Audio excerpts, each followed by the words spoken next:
Bonjour à tous, ici Laurie de Lulutre Journals, une petite chaîne de bullet journaling. Aujourd'hui, je vous présente mon nouveau carnet qui est un Gissy 1987. Je sais pas si je le prononce bien, mais comme vous pouvez le voir, très similaire au Leuchtturm 1917 que j'avais avant. Le même petit élastique pour le refermer, deux petits signets aussi.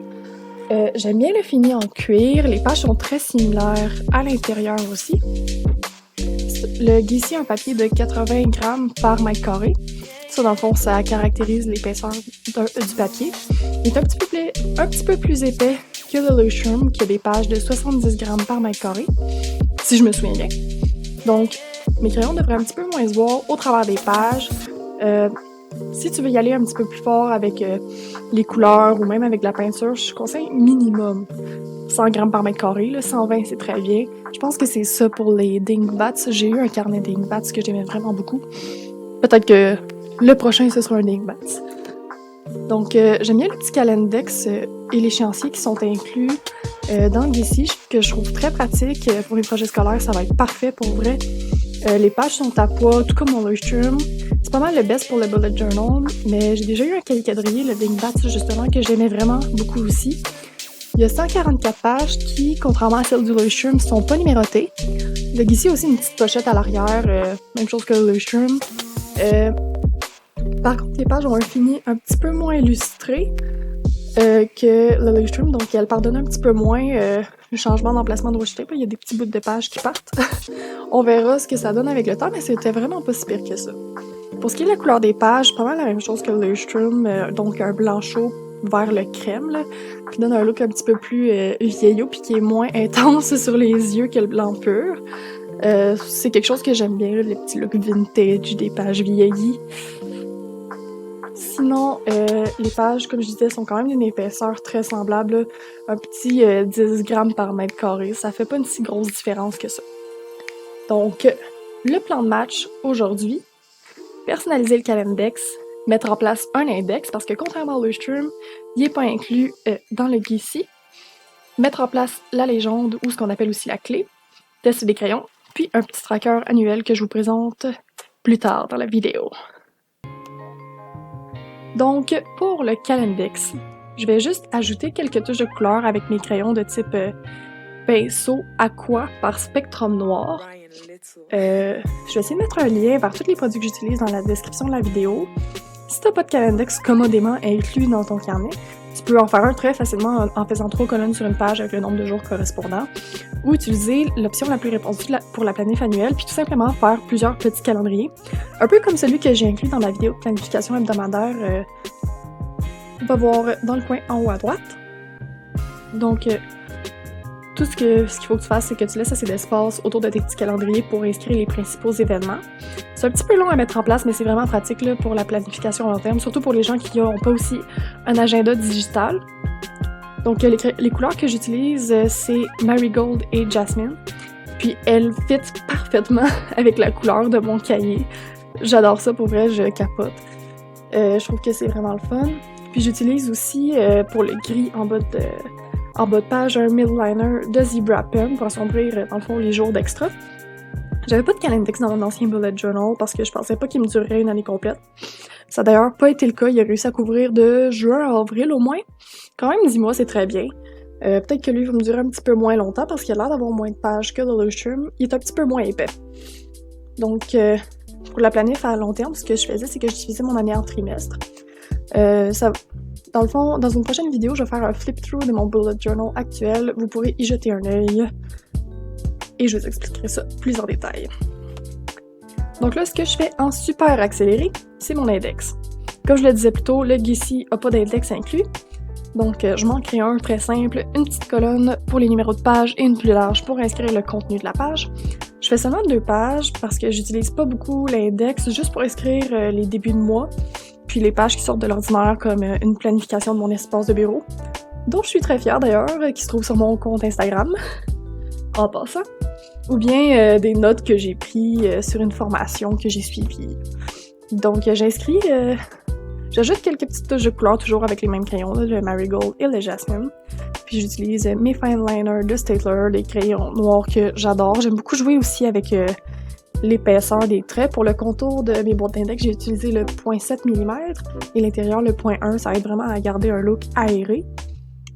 Donc j'ai inscrit le titre en commençant avec la lettre du milieu pour bien le centrer, encore avec mon crayon Marigold. Puis j'ajoute des petits accents avec mes staplers. Puis là, après ça, je vais numéroter les pages. Ce que j'ai fait, c'est que le calendex puis l'échéancier, je les ai numérotés en chiffres romains. Puis le reste, c'est en chiffres normaux, donc en chiffres arabes. C'est un petit peu comme les manuels scolaires là, pour différencier les pages que j'ai créées des pages préfaites. Puis là, ici, je cherche une composition qui va être intéressante pour ma légende ou ma clé dans le monde du bullet journal, pour mettre un petit peu de piquant dans une page qui serait autrement, on va se le dire, assez fade. Donc j'utilise finalement mon papier à notes effet marbre de chez Indigo, que j'ai acheté cet été en allant à Niagara Falls. Je colle ça, puis je vais ensuite ajouter un petit post-it noir. Petit truc de pro, de l'écriture blanche sur un fond noir, ça améliore n'importe quelle page.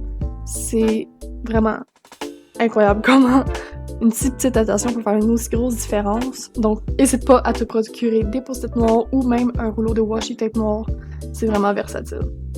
Puis pour équilibrer tout ça, j'ajoute aussi un petit post-it en papier craft dans le bas que je découpe avec mes beaux petits ciseaux qui, fun fact, sont en fait des ciseaux de broderie que j'ai achetés chez Fabricville. Ils sont super compacts, ils sont trop cute, je les adore pour vrai. Donc, si vous cherchez des petits ciseaux cute, il y en a chez Fabricville. Ma légende est assez simple.